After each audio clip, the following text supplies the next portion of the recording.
All right, welcome back, wine explorers, to another deep dive. Today, we're peeling back the layers on a grape that's been quietly making waves in the wine world, and you're about to find out why it's so fascinating. We are. We're talking about Caladoc, a really unique red grape from France. And its very existence, well, it really highlights how clever science can be in winemaking. Right. It was created deliberately as a cross between Grenache and Malbec. Robust Grenache, elegant Malbec. And its origin story is just a remarkable example of, viticultural innovation adaptation, too. So our mission for this deep dive, then, is to uncover that full story. Like, why was this grape engineered? What makes it so distinctive? Where is it establishing itself globally? And you might be surprised by its reach. And ultimately, what exciting qualities does it bring to your glass? Consider this your go-to guide for understanding a truly promising and, well, future-forward grape. Yeah. So this grape wasn't just found, it was engineered. That's fascinating. What specific, really pressing problems in the vineyard made a top research institute invest so heavily in creating something entirely new? Exactly. It wasn't an accident. The Institut National de la Recherche Agronomique, INRA, France's leading agricultural research institute, they set out in the late 1950s with a pretty ambitious goal. Okay. They looked at Grenache and Malbec, both fantastic grapes, right? But each Sure. had its own specific vulnerabilities. Right. Grenache, for instance, it thrives in hot, dry climates, gives you that high alcohol potential. But it's quite susceptible to certain fungal diseases, bacterial ones too. Its wines can oxidize quickly, and sometimes, yeah, they lack really intense color. Okay, so that's Grenache. What about Malbec? Malbec, on the other hand, well, it's known for intense color, lovely soft tannins, complex aromas, but it's highly sensitive to late spring frosts. That can just devastate vineyards. Yeah. And crucially, it's particularly vulnerable to mildew, a really destructive fungal disease. Growers have to be constantly vigilant. Right, constant battle. So INRA's objective was clear. Create a new variety. One that would inherit Grenache's superb adaptation to warm, dry climates, its high alcohol potential. Combined with Malbec's intense color, those desirable soft tannins, and critically much better resistance to mildew. Okay. The aim was a grape that offered both, superior wine quality and enhanced resilience in the vineyard. So essentially, Caladoc is less a happy accident and more a masterclass in viticultural problem solving, Yeah. like a climate-ready super grape designed to tackle specific challenges. Yeah. Challenges that are only becoming more relevant today, right? Exactly. A true super grape. It sounds like they really engineered it with precision. Like designing a perfect machine. So what did that blueprint actually look like? I mean, the vine's physical characteristics, what did they build? Yeah, exactly. And to really appreciate how they achieved that, we need to talk about its physical traits, its ampelography. Think of it like the vine's fingerprint, its unique botanical design. Okay. Caladoc's fingerprint shows some very smart design choices. Its leaves are typically medium to large pentagonal shape, 5 well-defined lobes. The clusters, medium to large, compact. But the real design genius, I think, is in the berries. Ah, the berries. Medium-sized, spherical, with the striking deep blue to intense black color. That tells you there's high pigment concentration. And crucially, the skin is notably thick. Thick skin. Okay, why is that so important? Well, it's not just for looks. It's Caladoc's built-in armor. It contributes significantly to high levels of anthocyanins, that's the color, and tannins, which give the wine its structure. That thickness helps with resistance, too. The pulp itself is succulent, but pretty neutral in flavor. Got it. And what about its growth cycle? Any advantages there? Oh, yes. From a viticultural cycle perspective, Caladoc has several key advantages built in. It has a light bud break. That's a significant benefit. Why late bud break? Because it naturally protects the vine from those damaging late spring frosts, a common risk in many wine regions. Oh, okay. And it's also a medium to late ripening grape.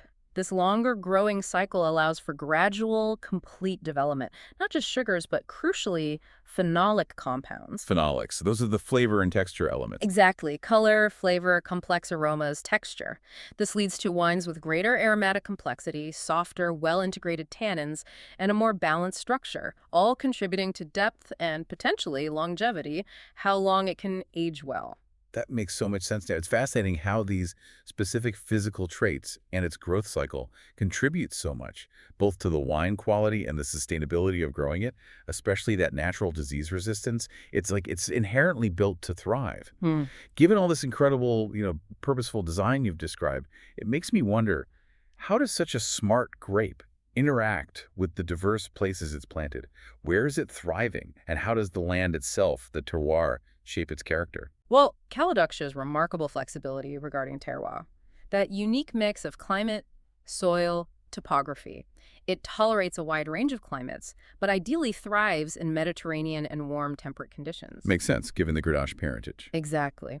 That Grenache heritage gives it excellent resilience to high temperatures, water scarcity, crucial for keeping acidity up even in arid places. But it can also adapt to regions with more severe winters as long as the growing season is long and warm enough. And a major agronomic advantage is that inherent resistance to diseases like mildew, partly thanks to that thick skin we mentioned. Right. And soils. Is it picky about soil? Not overly demanding, no, but it prefers well-drained soils, things like clay limestone, stony soils, gravelly types.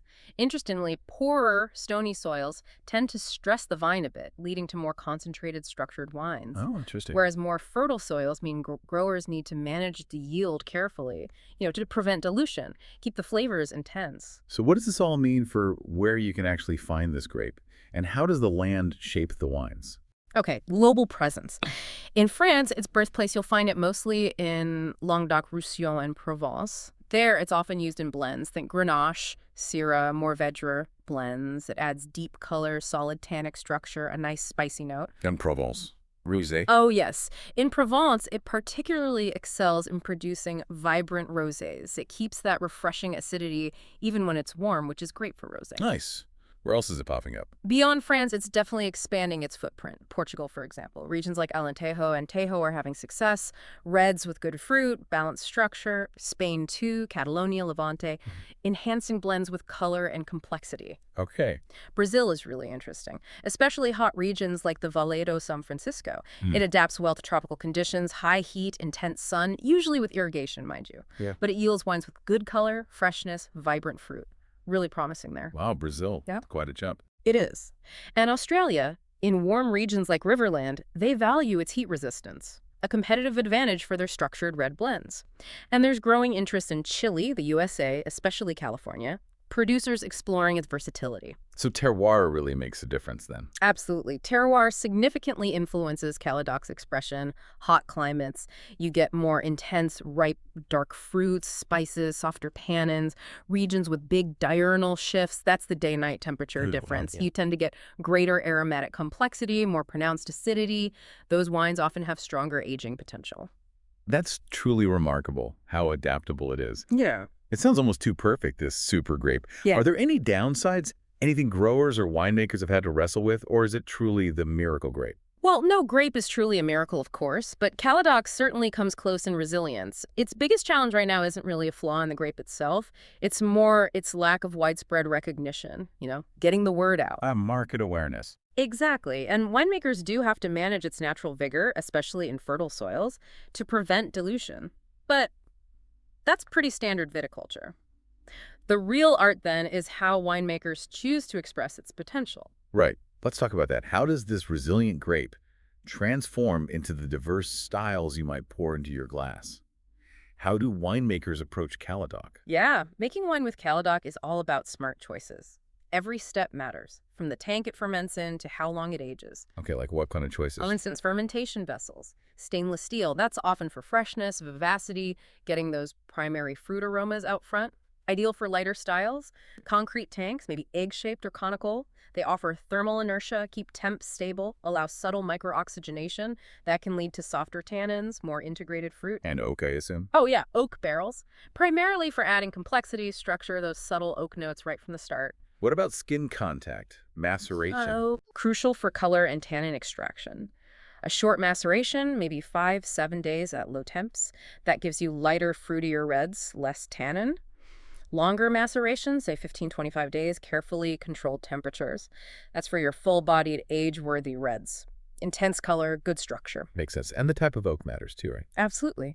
French oak tends to give subtle, elegant notes. Think vanilla, clove, light toast, cedar, finer, integrated tannins. American oak, more pronounced, sweeter notes. Coconut, intense vanilla, a more robust, toasted character. And of course, how long it ages, months, maybe over a year. And the barrel characteristics, like its size, whether it's new or old, all significantly impact the final wine. So this leads to quite a range of styles then. Truly diverse styles. For red wines, you'll find light and fruity ones, maybe vinified in steel, fresh, balanced acidity, soft tannins, dominated by vibrant red fruits like cherry, raspberry, maybe a hint of sweet spice. Best enjoyed young. Okay, easy drinking. Exactly. Yeah. Then you have the full-bodied age-worthy reds. Those come from controlled yields in the vineyard, longer maceration, often oak aging.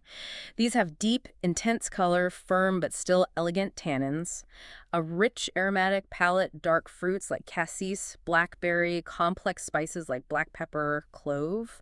And with time, they develop notes of leather, tobacco, maybe earthy nuances. Complex. And rosé. You mentioned Provence loves it for rosé. It excels at rosé. Vibrant, fresh, aromatic. The color can range from pale salmon to a lively cherry, depending on how it's made direct press or maybe the saignée method. They offer fresh red fruit aromas, cherry, strawberry, delicate floral notes, sometimes citrus or mineral hints. Really lovely. Sounds delicious. And blending. It's an excellent blending grape, especially with those traditional southern French partners, Grenache, Syrah, Mourvedre, the GSM blend. It adds deep color, solid tannic structure, good acidity, and aromatic complexity. It really helps create more balanced, profound wines. Wow, so much depends on the winemaker. Definitely. The enologist acts as a maestro, really. Their expertise guides everything, from vineyard management, site selection, pruning, canopy work, deciding when to harvest, to all those cellar decisions, fermentation, aging, blending, finishing. It's all essential in shaping Caladoc's identity, expressing its full potential. That's truly fascinating, how many variables an enologist juggles. So what does all this mean when you finally taste a Caladoc wine? What are the flavors, the sensations you're looking for? How might that maestro's influence come through? Right, the sensory journey. When you taste Caladoc, you're experiencing all those decisions. Aromatic profiles will vary, of course, but generally expect prominent red fruits, fresh cherry, raspberry, red currant in younger, unoaked wines, more concentrated or mature reds. You'll find deeper dark fruits, blackberry, cassis plum. Okay, food first. What else? There's often a subtle spice presence. Black pepper, clove, licorice, that's a common Grenache characteristic shining through. Occasionally, depending on the terroir and the winemaking, you might get subtle herbaceous notes like garrigue, thyme, rosemary. That Mediterranean feel. Exactly. And with aging or oak influence, you get those complex tertiary aromas developing. Leather, tobacco, cocoa, roast to coffee, earthy nuances. Lots going on. And on the palate, structure, balance. Generally medium to medium high acidity. That gives it freshness, vivacity, a pleasant cleansing sensation. Tannins are a strong point, typically soft, elegant, well integrated. They provide structure, but without harshness. Makes the wines pretty accessible even when young. That's good to know. Body-wise, red Caladoc ranges from medium to full-bodied. Rosés are characteristically light and refreshing. Alcohol is usually moderate to high, contributing body and intensity, but it should feel balanced by the acidity and tannins. Harmony is key. That sounds like a truly dynamic experience in the glass. For our listener who might be seeking out a Caladoc for the first time, any practical tips to enhance their tasting? Absolutely. A few things can really help. Serving temperature is crucial. Light, fruity reds. Aim for maybe 14, 16 Celsius. That's about 57, 61 Fahrenheit. Full-bodied, structured reds. A bit warmer, 16, 18 C or 61, 64 F and rosés. Well chilled, 8, 10 C, so 46, 50 F. Good ranges. What about letting it breathe, decanting? Yeah, aeration can make a difference, especially for young, structured reds. A brief decant, maybe 30 minutes to an hour, can help open up the wine, soften those tannins. Even just swirling it in the glass helps. But be careful with older, delicate wines. Too much air can dissipate subtle aromas. Right, don't overdo it with the old ones. Visually, take a moment. Note the intense, deep color of reds ruby when young, maybe garnet or brick with age, and the range in rosés, pale salmon to vibrant cherry. Look for brightness, clarity. Then on the palate, really pay attention. Assess the tannin texture should feel firm yet velvety. Notice the refreshing acidity, the wine's body, the overall balance, and see how long the flavors last on the finish. Persistence is always a good sign. Excellent tips. So now that we know what to expect in the glass, let's take it to the table. How versatile is Caladoc with food? What kind of dishes really make it sing? It's remarkably versatile. The key, as always, is balance between the wine and the dish. For red Caladoc, think rich, savory meats, grilled stuff, slow braised dishes, lamb chops, duck magret, a hearty boeuf bourguignon, or ossobuco ragout. Okay, hearty fare. Yeah, the tannins are perfect for cutting through fat. cleansing the palate. It also shines with umami-rich dishes, mushroom risotto, classic Italian red sauce pastas like lasagna or ragu, Pots and of your mouth. cheeses. It harmonizes beautifully with medium-cured cheeses, Gruyere, Emmental, Essig cheddar, also sheep cheeses like Pecorino Sardo or Manchego. The acidity and tannins balance the richness. Great suggestions. What about the rosé? Rosé Caladoc, with its vibrant freshness, love is a different set of partners, perfect for various salads, especially with grilled chicken or French goat cheese.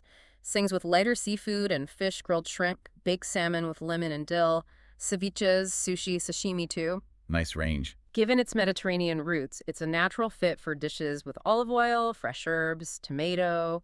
Think Greek souvlaki, light Italian pastas, salade niçoise. And surprisingly, it can be really good with light Asian cuisine, Thai or Vietnamese dishes with those spices, lemongrass, sweet sour sauces. Interesting. And of course, it's a superb standalone aperitif.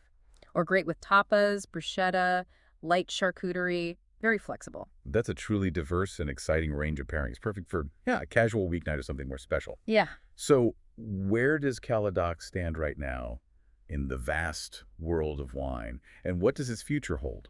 Well, it's still considered an alternative or maybe emerging variety. It's not a household name yet, but it is gaining steady recognition. What's its appeal? It offers unique differentiation in a crowded market. And its strong connection to sustainability is a big plus today. That natural disease resistance means less fungicide use. And its excellent climate adaptation, thriving in heat and drought while keeping acidity, that's a major draw. So it's getting noticed. Definitely. Wines made with Caladoc are increasingly winning awards, especially from artisanal producers in France, Portugal, Brazil. That's paving the way. But there must be challenges. Oh, for sure. The biggest is still that lack of widespread recognition, consumer familiarity. It just needs more targeted marketing, more education efforts. And it faces stiff competition from those long-established, globally known grapes, you know. Of course. Cabernet, Merlot, Pinot Noir. Yeah. Tough crowd. Exactly. Yet the opportunities are significant. Its resilience makes it increasingly relevant, a potential climate change solution for many regions. Its enological versatility, making good reds, rosés, great in blends, caters to diverse tastes. And people are curious, right? Looking for new things. Absolutely. There's a growing global demand for new, authentic, different wine experiences. Yeah. That creates fertile ground for Caladoc to be discovered, and ongoing research is vital. Studying how it adapts to new terroirs, refining winemaking, genetic studies, even exploring its potential in innovative styles, maybe dessert wines, sparkling, fortified, Right. and creative blends. The potential is still being unlocked. What an incredible deep dive into Caladoc. It really is a brilliant example of intentional breeding, isn't it? A surprisingly resilient gem, offering this remarkable range of styles and delivering truly unique, delicious sensory experiences.